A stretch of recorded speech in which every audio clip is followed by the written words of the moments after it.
Magandang araw po sa inyo mga backyard. Welcome po ulit dito sa ating panibagong episode. So ngayon mga backyard ay magpakain po tayo ng puno ng saging sa ating mga alagang manok. Maganda itong puno ng saging para po ay medyo makatipid po tayo sa patuka para sa ating mga alagang manok. Let's go!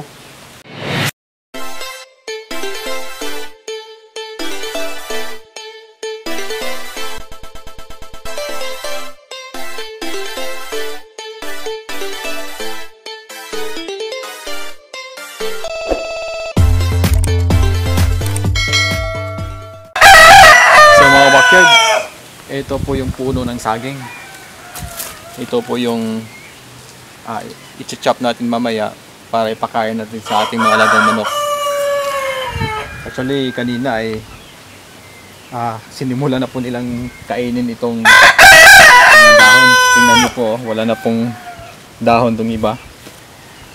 Maganda din po kasing gawing patuka itong puno ng saging dahil meron din kasi itong crude protein.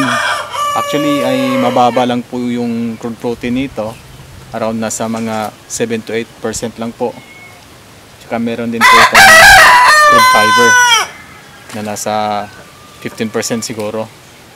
So paminsan-minsan ay pwede din natin itong ipakain para po ay medyo makatipid-tipid po tayo sa patuka po. Ayan o, sinimula na pong kainin ng black astrolorp yung puno. Ganito pong ginagawa ko itong mga puno ng saging ko dito dahil po ay medyo dito shaded kasi yung area ko dito, kaya yung mga puno ng saging ay payat, hindi maganda talaga yung pagkatubo kasi hindi kasi nasisikatan ng araw ng ang area na to, yung mga puno ng saging. Kaya ginagawa ko na lang ay pinapatuka ko na lang. Actually ito medyo nasa edad na sana ito, pero tingnan niyo pong bunga napakaliit lang po.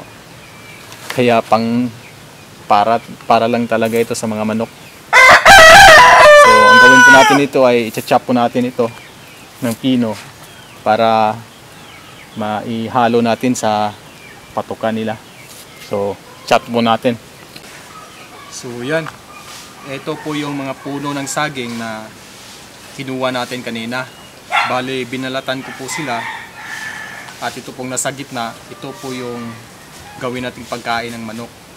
Dahil ito po yung pinakamalambot na part sa puno ng saging. Ang gawin po natin dito ay isa-slice po natin ito at iti-chop para po ay madali po nilang kainin.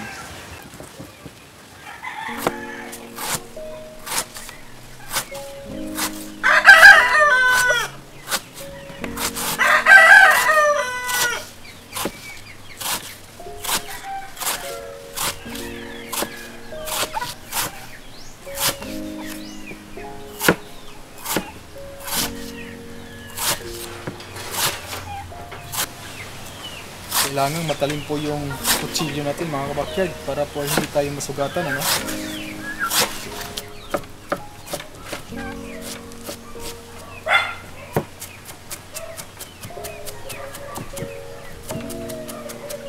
So yan, tapos na po nating i-chop itong mga puno ng saging.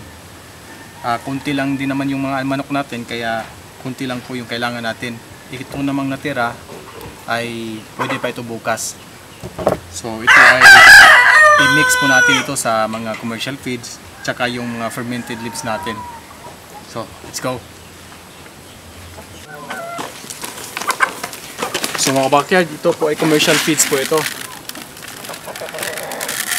So ito po ay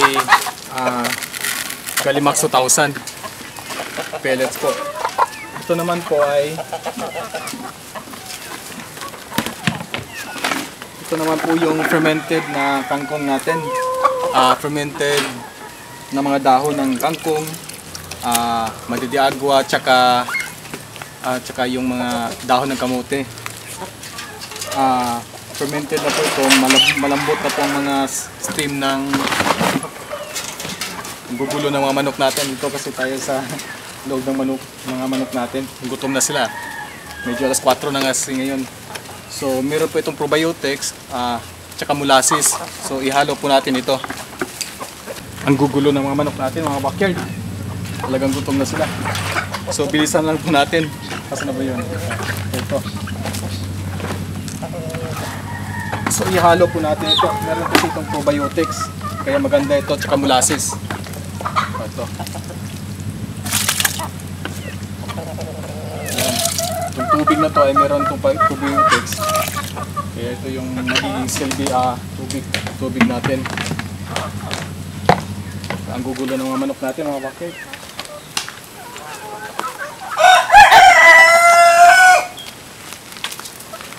Pagkatapos ay ihalo na po natin yung mga saging. Yan. Mix na po natin.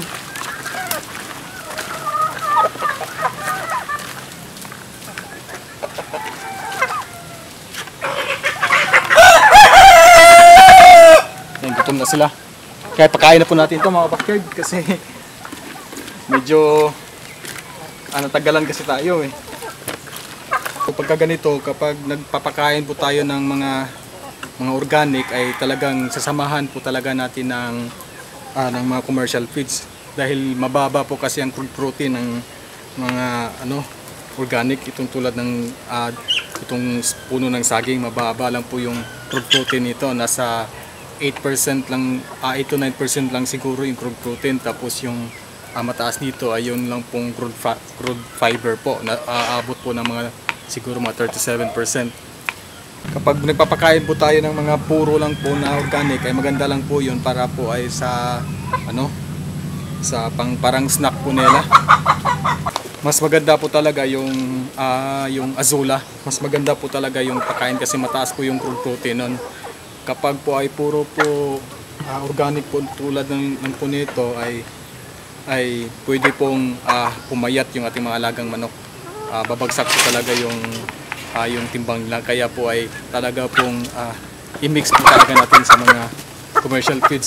Ang gugulo talaga nila. Tara, magpakain muna tayo.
Ganadong-ganado talaga silang kumain ng ganitong patuka, no? So tingnan niyo po, talagang ubos na po talaga yan. Wala po talagang matitira dyan kahit isang gluten mamaya. Kami po natin doon ay chop na kangkong, naluwan ko po ng commercial feeds, tsaka ito yung fermented na mga dahon ng kangkong, dahon ng kamote, madidiagwa, saka iba't ibang mga dahon, saka yung chop natin na puno ng saging.